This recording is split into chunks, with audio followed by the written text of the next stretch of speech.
Hello out there, all you wonderful people. This is Andre, the Game Idea Guy. Thank you once again for lending me your time and your ear listening into another Gamer's Thoughts discussion. In this, I'm going to be talking about my full, unbridled thoughts on emulation. Now, I've kind of dived into this a little bit of made discussions. Emulation is not piracy, and then I talked about not pirating games like Metroid Dread. And emulation is a very sticky and iffy subject because there's a lot of gray area to it that just hasn't been explored. And I mean, in terms of legality. Yeah, you can assume a lot of things, but you don't really know much. And there is no real legal precedent that has been set for how emulation should be worked. Because the only precedent that we got is that emulation is okay, and that was through PlayStation suing Bleem for making the Bleem emulator for Dreamcast to play PlayStation games. So that's about the only thing that we got was, okay, yeah, emulation's okay. You can do with the software what you want as long as you own it. That's kind of what was said, not verbatim, obviously. Again, there are a lot of legal gray areas with this. Now, for me personally, I'm okay with emulation under a couple different circumstances. One, you already personally own or have access to said product physically. I mean, you actually own, well, physically, or you own it digitally on some sort of storefront. You actually have access to it. That is one thing for me. I don't think that people should be running around emulating, especially when it comes to newer games. I don't think people should be emulating stuff that they don't own. I just really don't think that they should. Because that is piracy. But the second thing, also, no. This is the second thing. I was about to add something to the first, but it still ties into the second. Also, I am okay with emulation if there is no other available means to receive said product that will benefit the company or companies that retain rights to it. Say, for instance, it's a very old DOS game. Nobody's making money off of DOS games outside of probably on good old games, and not all of them are there. Or let's even go back to say something like a Sega Saturn game that just isn't available anywhere, like D2. I think, no, not D2. D2 was on Dreamcast, but D. D is not on any other platform that I know of. And if I remember correctly, it's like a horror suspense game. I've never played it, I've only heard of it, but I know it's not available in any other format on any other platform. But say, for instance, Virtual Fighter 2. If you want to play that, you can actually go onto Xbox Live right now and purchase that game. You can. Now, the Sega Saturn version, the distinct Sega Saturn version of that game is not available anywhere else. But this is also the same with Guardian Heroes. There's a version of that game available that you can purchase and play. That is available. But take a game like Fighters Megamix. I have not seen any other iteration of that game anywhere other than on the Sega Saturn. So you don't really have a choice. If you want to play it, you either have to have the hardware and the physical copy of the game. Failing that, you're probably paying a very expensive fee to someone who isn't related to Sega in any way, shape, or form in order to get that game to play it. Another example is Burning Rangers. I have a copy of that personally myself, but I know that there are a lot of people who don't, who would love to play it. So in those situations, I think it's okay.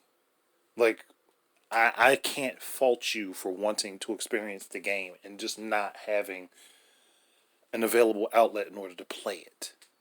I can't fault you for that because that's not your fault. And that's one of the few things that people who preserve their game files and rip their games from the physical media help with. And I don't consider that to be piracy because all they're doing is making a copy of their own media or the media that they purchased. So I don't have an issue with that. My issue legitimately is just if you are stealing from a company and there is an available means for you to purchase said product. If there is an available means for you to get it and you are avoiding that available means, that is a problem. That is where I draw the line. I don't care if you emulate every NES game that you personally own. I don't care if you emulate every SNES game you personally own, or Genesis, or Master System, or Game Gear, or Game Boy. And I don't care if you emulate games from those platforms that you don't own that have no available way for you to purchase them. And let me be clear on this. I don't mean it's not available to you to purchase because you don't own the platform. I mean, it just isn't available for purchase. Like, at all. Now, sometimes you can look up something and maybe miss information on that, so I can't fault people for that. Sometimes you might miss something. I know a couple times I have where I thought a game wasn't available on a platform and it actually was. And then I felt stupid afterwards because I thought it wasn't available.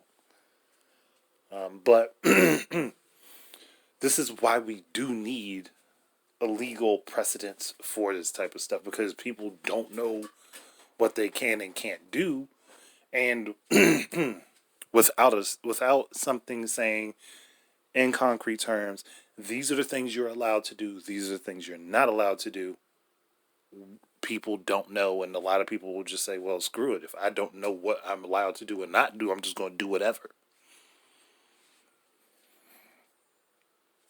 So, like, and I don't even have a problem with people doing emulation and playing older games. You do you. Like, but me personally, I'm just talking about for me, myself, in any sense. Those are the boundaries I have set. And I will not, at least currently, I will not emulate or record video footage of a game that I do not own or have direct access to. I just won't do it. I just personally will not do it. And that's me. I just can't do it, to be honest. I don't see it right for me to attempt it. Because I put these rules in place on myself. Now, other people, you're free to do what you wish. But again, if it's available and you can support it and you can show the companies that, hey, I have interest in this, and maybe even get a few other people to do the same thing, that would be more beneficial for the gaming industry in the long run. Just thinking it over, that would be far more beneficial for the gaming industry in the long run. Because then they may see that, oh, hold on, this franchise that we haven't put any time or effort into in years is just suddenly blowing up. I wonder why. Are people interested in this? They're interested. Maybe we can make more of it, or maybe we can do a continuation if the storyline doesn't give us a definite end to this character or this situation. Maybe we can extend it. Maybe we can make more content for it. That's how I consider it. That's how I look at it. And it's one of those things that I think would be well worth the time to consider. Like, if you own an Xbox One or a Series or a PS4, PS5 or a Switch or even a 3DS at this point, or even a Wii U, and there are games that you want to play that are older games, go purchase them that if they're available. If not, have at it with emulating. But at least attempt to support the franchises, support the games that you like, support the companies and what you think they're doing right so that they can be steered that direction. Because if you don't and you support the things that you don't like, then they're going to go the direction you don't like. And you're just going to be sitting there complaining and mad and angry. So again, emulation is okay. I have no personal problem with emulation because it has allowed me to play some games that I would have never have had access to when I was younger at one point or another in my life. So I can't fault people for playing things on emulators. I just don't want people to run the gambit and say, "Oh, well, Metroid Dread is out, but I don't want to switch, but I want the game." If you want the game, buy a copy of it. And then do whatever you want. I don't care after that. Go download a copy off the internet and leave the package sealed because you purchased the game and you have that as your proof of ownership. Cool, do that. I don't care. Or say maybe a game like the NES version of Friday the 13th, which not a whole lot of people like. I don't think that game is available anywhere at all for anyone to purchase. And since it isn't, if it's available on an emulation site, go ahead and get it if you want to play it. Why not? And honestly, I think emulation is most beneficial for a lot of arcade games, like where there is most assuredly no way to play this game anywhere else. And there are a lot of games like that that are arcade games. And I mean the arcade versions of games. A lot of those games are not available anywhere else for anyone to be able to play. Go ahead and emulate. I'd say go ahead and do it. For those especially. Yeah, there are some companies that are now diving into their arcade classics and stuff and be like, okay, we're going to go ahead and throw this collection out. We'll throw this collection out. But if it ain't available and you see that there's a version of the game online, go ahead and get it. But I would also say that if that is the case and at some point down the line, eventually it does become available, why not go ahead and pay for it at least? That way you're supporting what you like. You're showing them, hey, we we want these. And I think that makes a lot of sense. It only helps in the long run for the companies to understand, hey, people want these games back. And they want to see our legacy content. And they want to be able to play everything that's available. Some people want to relive their nostalgia. Why not make it a thing? But yeah, I think I've talked enough about this. There's not really anywhere else I can go. So if there's anybody who has any other opinions that they would like to bring to the forefront, please do. I am very willing to hear them out. But other than that, thank you guys very much for listening. Keep your eyes and ears out for more stuff from me. And until the next time, enjoy your games. Peace out, everybody.